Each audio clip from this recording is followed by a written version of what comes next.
مواصلة لجسور الخير ومسيرة العطاء التي تقدمها دولة الإمارات العربية في محافظة شبوة،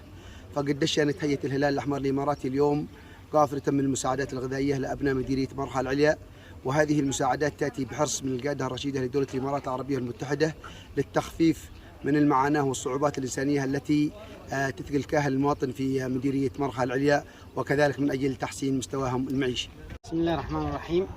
أولا نشكر دولة الإمارات حكومة وشعبا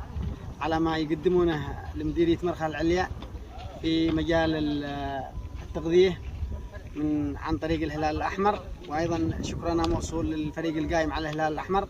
وأيضا ما يقومون به في مجال الصحة والتربية، وما يقومون به أولاد زايد من خدمات وفي مجال الصحة والتربية، فكل شكرنا واحترامنا موصول لهم وللشعب الإماراتي. الحمد لله رب العالمين، والصلاة والسلام على رسول الله نبينا محمد صلى الله عليه وسلم عليه وعلى آله الطيبين الطاهرين. بعد نشكر الأخوة في دولة الإمارات العربية المتحدة الممثلة بالهلال الأحمر الإماراتي لما يقدمونه من دعم سخي لهذا الشعب، والشكر موصول للفريق القائم على هذه المنظمة،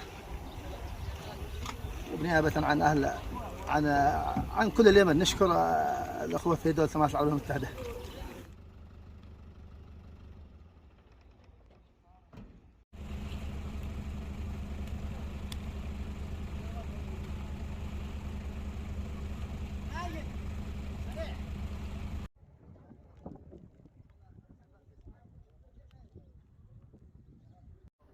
بسم الله الرحمن الرحيم. الحمد لله رب العالمين، والصلاة والسلام على رسول الله الصادق الأمين،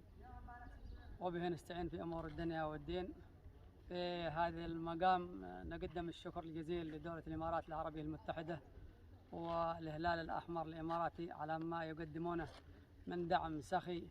لأبناء الشعب اليمني المتضرر والمحتاج والأسر المحتاجة في جميع المجالات،